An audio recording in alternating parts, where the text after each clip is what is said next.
చాలామంది హెయిర్ లాస్కి సంబంధించి కొన్ని అపోహలు కలిగి ఉంటారు. క్యాప్ పెట్టుకోవడం వల్ల, లేకపోతే డ్రైవింగ్లో హెల్మెట్ పెట్టుకోవడం వల్ల హెయిర్ లాస్ ఉందని చెప్తున్నారు, లేదంటే పొల్యూషన్ వల్ల హెయిర్ లాస్ ఉందని చెప్పి చాలామంది బాధపడుతూ ఉంటారు. నిజంగా ఇవి అపోహలేనా, ఏమైనా ఇందులో వాస్తవం ఉందా? వీటికి సంబంధించి కొంత తెలుసుకునే ప్రయత్నం చేద్దాం. ప్రస్తుతం నాతో పాటు స్టూడియోలో ఉన్నారు face clinics chief surgeon doctor Raghunath Reddy గారు. వారితో మాట్లాడదాం.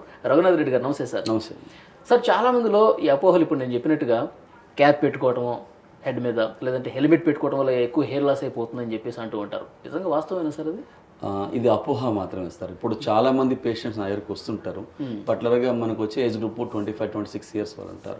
వాళ్ళు అడిగే ఫస్ట్ క్వశ్చన్, సార్ హెల్మెట్ వల్ల హెయిర్ లాస్ వస్తుంది, దీనివల్ల హెల్మెట్ పెట్టుకోలేకపోతున్నాం అంటారు. మనకి హెల్మెట్కి, క్యాప్స్కి, హెయిర్ లాస్కి అసలు రిలేషనే లేదు. ఓకే. హెయిర్ లాస్ అనేది ప్యూర్గా మనకి జెనెటికల్ అండ్ హార్మోనల్, అంటే ఒక జెనెటిక్స్ హార్మోన్స్ వల్ల హెయిర్ లాస్ అవుతుంది తప్ప ఈ క్యాప్ పెట్టుకోవడం వల్ల కానీ హెల్మెట్ పెట్టుకోవడం వల్ల హెయిర్ లాస్ అనేది ఉండదు మనకి. ఇది ఒక అపోహ మాత్రమే యాక్చువల్గా.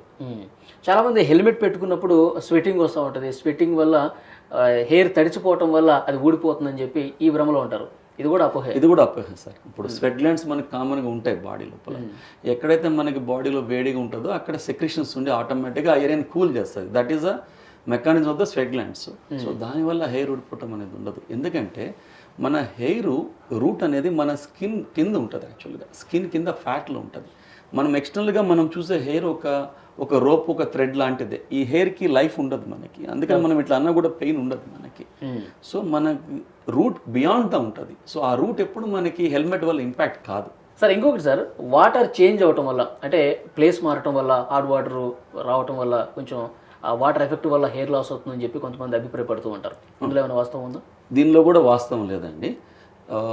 చాలామంది మేము చెన్నై వెళ్ళినాక హెయిర్ లాస్ ఉంది, లేదంటే ఒక కేరళ వెళ్ళినాకో, లేదంటే యుఎస్ వెళ్ళినాక హాట్ వాటర్ వల్ల, సాల్ట్ వాటర్ వల్ల హెయిర్ లాస్ ఉంది, ఇవన్నీ చెప్తుంటారు పేషెంట్స్ అందరూ. వాళ్ళు ఏంటంటే వాళ్ళ ఏజ్కి, అంటే ఎగ్జాక్ట్గా హెయిర్ ఫాల్ అయ్యే ఏజ్కి రిలోకేట్ అవుతారు. చదువు వల్లనో, లేదంటే వాళ్ళ జాబ్ పర్పస్ గానో ఒక ఏరియా నుంచి ఒక ఏరియా మూవ్ అవుతారు తప్ప, ఆ ఏజ్కి మూవ్ అవుతున్నారు తప్ప అక్కడ దానివల్ల అక్కడ ఉన్న వాటర్ వల్ల హెయిర్ లాస్ అనేది కాదు. ఎప్పుడు ఈ హాట్ వాటర్ కానీ ఇవన్నీ డైరెక్ట్గా హెయిర్ మీద ఎప్పుడు ఎఫెక్ట్ చేయవు. మేబీ ఏంటంటే మనకు ఆల్రెడీ ప్రీడిస్పోజింగ్ ఫ్యాక్టర్స్ ఉంటే, అంటే ఆల్రెడీ మనకి బాల్నెస్ టెండెన్సీ ఉంటే ఈ హాట్ వాటరు, ఈ స్ట్రెస్ లెవెల్స్ ఇవన్నీ ఏంటంటే మనకి హెయిర్ ఫాల్ ఇంక్రీజ్ చేయొచ్చు తప్ప మనకి డైరెక్ట్గా ఎప్పుడు ఎఫెక్ట్ చేయవు హాట్ వాటర్ అనేది. యాక్చువల్గా కొంతమంది చెప్పేది నేను ప్రత్యక్షంగా విన్నాను సార్. హైదరాబాద్లో ఉంటాను, మా వాటర్ చాలా స్వీట్ ఉంటాయి, నేను మంజీరా వాటర్ రోజు హెడ్ బాత్ చేస్తాను, నా హెయిర్ బాగుండేది. నేను వన్స్ ఊరికి వెళ్ళిన తర్వాత అక్కడ బోర్ వాటర్ ఉంటాయి, దానివల్ల చాలా లాస్ అవుతున్న పరిస్థితి అని చెప్పి వాళ్ళు మదన పడిపోతూ ఉంటారు. అందరూ మదన పడతారు సార్. ఏంటంటే మనకి వాళ్ళకి తెలియని ఫ్యాక్ట్ ఏంటంటే మన బయట కనిపించే హెయిర్కి లైఫ్ ఉండదు. సో మనం వేసుకునే వాటర్ బయట స్కిన్ మీద పడి వెళ్ళిపోతే తప్ప మన రూట్ లెవెల్కి రీచ్ కావు. మన రూట్ వచ్చేసేసి హెయిర్ రూట్ మన చెట్టు ప్లాంట్ గనుక చిన్న వేరు ఉంటుంది కదా, సో అదే విధంగా మనకి జస్ట్ స్కాల్ప్ కింద రూట్ ఉంటుంది సార్, హెయిర్ రూట్ అనేది. సో ఆ రూట్ వరకు మన వాటర్ రీచ్ కావు, whether it is hot water or soft water, anything, any kind of water, fluorinated water అనుకోండి, రూట్ లోకి వెళ్ళదు. సో మనం ఏంటంటే దీన్ని క్లీన్ చేసుకుంటాం, ఒక షాంపూను, ఒక డిటర్జెంట్ పెట్టి మనం క్లీన్ చేసుకుంటాం తప్ప ఆ వాటర్ వల్ల మన హెయిర్ లాస్ కావటం అనేది ఉండదు. ఓకే. ఇంకొకటి సార్, చాలామంది జర్నీ చేస్తూ ఉంటారు ఒక ప్లేస్ నుంచి ఇంకొక ప్లేస్. ఇంతకుముందు మనం మాట్లాడుకున్నట్టు ఈ పొల్యూషన్ వల్ల ఏమన్నా ఎఫెక్ట్ అయ్యే అవకాశం ఉందంటారా? సార్, డైరెక్ట్గా అయితే ఏ ఎఫెక్ట్ ఉండదండి. పొల్యూషన్ వల్ల కూడా డైరెక్ట్గా ఎప్పుడు ఎఫెక్ట్ అనేది ఉండదు.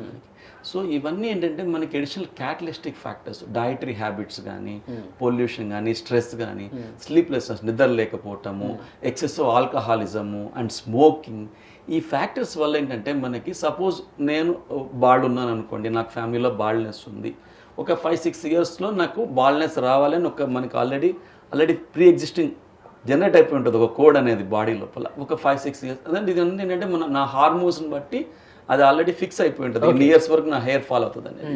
సో ఫాల్ అవ్వాలి ఉంది 5 ఇయర్స్లో. ఈ ఎఫెక్ట్స్ అంటే మన స్ట్రెస్, స్మోకింగ్, ఆల్కహాలిజం, మన డైటరీ హ్యాబిట్స్, ఈ బ్యాడ్ హ్యాబిట్స్ వల్ల నాకు 5 ఇయర్స్లో రాలిపోవాల్సింది ఒక 2.5-3 ఇయర్స్ నుండి రాలిపోవచ్చు. ఇప్పుడు డైటరీ హ్యాబిట్స్ సరిగా టైంలో రాలిపోవాల్సింది అనేది ఇవన్నీ కారణమై కొంచెం ఎర్లీగా రాలిపోతుంది. అంటే ఇవన్నీ ఒక క్యాటలిస్ట్ లా యాక్ట్ అవుతాయి తప్ప డైరెక్ట్ గా మన హెయిర్ మీద ఎప్పుడు ఇంపాక్ట్ చేయవు మనకి. ఇది సపోజ్ నా డైటరీ హ్యాబిట్స్ బాగాలేదు, I'm not taking good proteins తీసుకోవట్లేదు ఫుడ్ డైట్ లో, మన హెయిర్ ఏంటంటే ప్రోటీనే, మన హెయిర్ కానీ నెయిల్స్ కెరటిన్ ప్రోటీన్, మన హెయిర్ కంప్లీట్ గా కెరటిన్ అనే ఒక ప్రోటీన్ తో బిల్డ్ అవుతుంది అనమాట.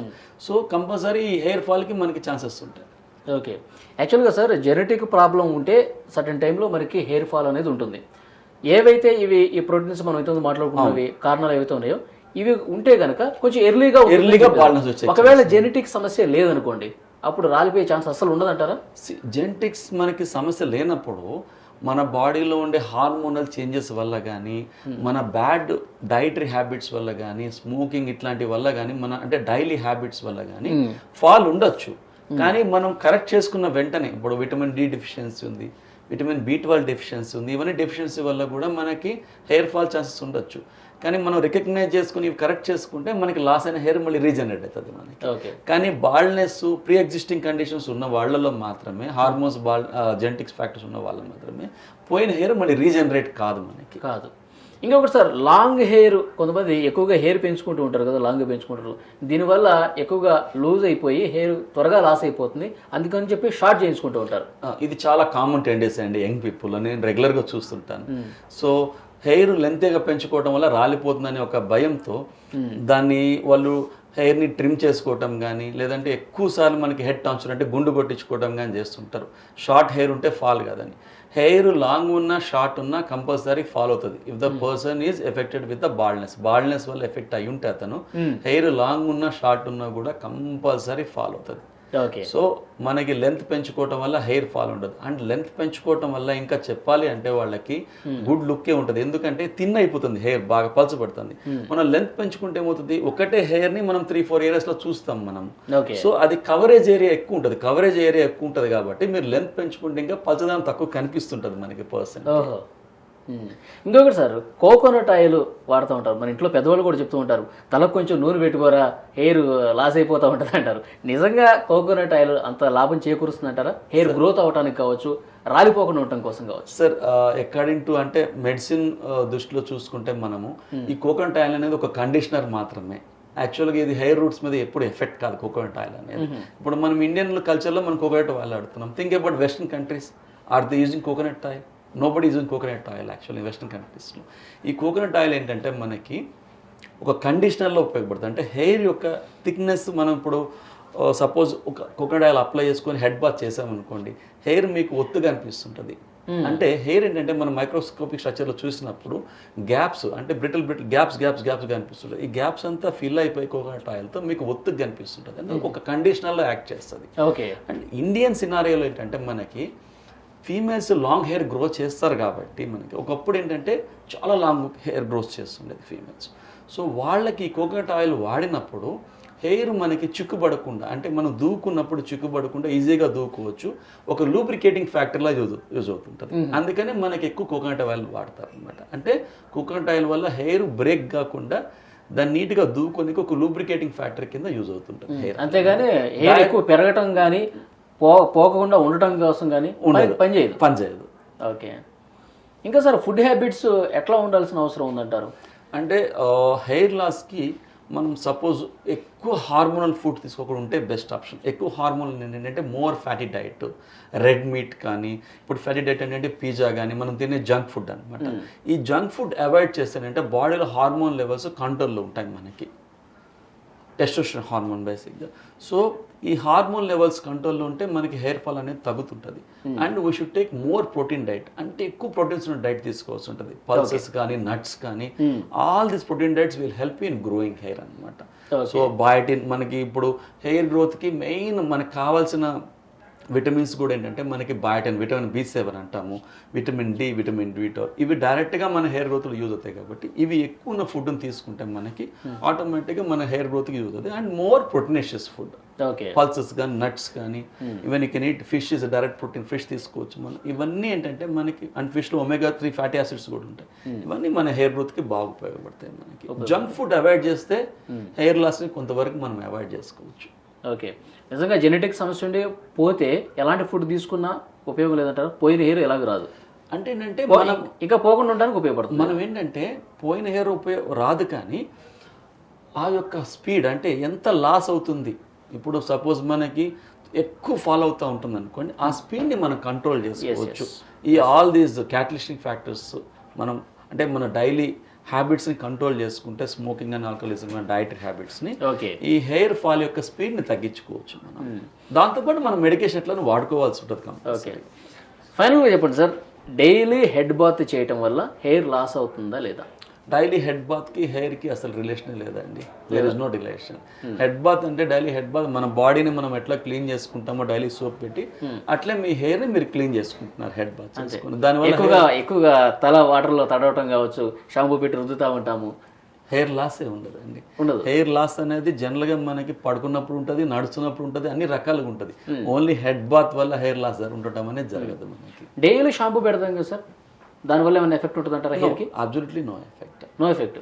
సార్ షాంపూస్ ఇప్పుడు రెగ్యులర్గా ఒక షాంపూ పడుతున్నాము, ఇంకొక షాంపూకి మారిపోయాం, ఇట్లా మార్చడం వల్ల హెయిర్ లాస్ ఛాన్సెస్ ఏమైనా ఉండొచ్చా? మెడిసిన్ దృష్టిలో ఏంటంటే, అకార్డింగ్ టు మెడిసిన్, షాంపూ అనేది ఒక డిటర్జెంట్ మాత్రమే. సో ఈ షాంపూ ఏంటి, మనం ఇప్పుడు బాడీ ఎట్లా క్లీన్ చేసుకుంటాం, డైలీ సోప్ మారుస్తూనే ఉంటాం. Is there any side effect to the body? జనరల్గా ఉండదు యాక్చువల్గా. అంటే మైల్డ్ కెమికల్స్ జనరల్గా ఏంటంటే, కెమికల్స్ మనం క్లీనింగ్ కెమికల్స్ ఉంటాయి కదా, ఇవి సివియర్ డిటర్జెంట్స్ అంటే severe cleaning detergents mild and moderate కింద డివైడ్ అవుతుంటాయి. ఓకే. సో మనం మైల్డ్ వాడుకుంటాం బాడీకి వచ్చేసరికి ఎప్పుడు. సో పెద్దగా కెమికల్ ఎఫెక్ట్ ఏమి ఉండదు ఈ షాంపూస్ వల్ల. అండ్ షాంపూస్ మార్చుకోవటం వల్ల కూడా పెద్దగా ప్రాబ్లం ఉండదు. జనరల్గా ఈ షాంపూస్ 2 టైప్స్గా డివైడ్ చేస్తారు. ఓకే. ఇప్పుడు ఏంటంటే మనకి medicated shampoos and non medicated shampoos. Medicated shampoos ఏం చేస్తాయంటే డాండ్రఫ్ కంట్రోల్లో యూజ్ అవుతుంది మనకి. యా. సో ప్రజల్లో ఉన్న అపోహలకు సంబంధించి క్లారిఫై చేస్తూ చాలా చక్కని సమాధానాలు చెప్పారు. Thank you. థ్యాంక్స్.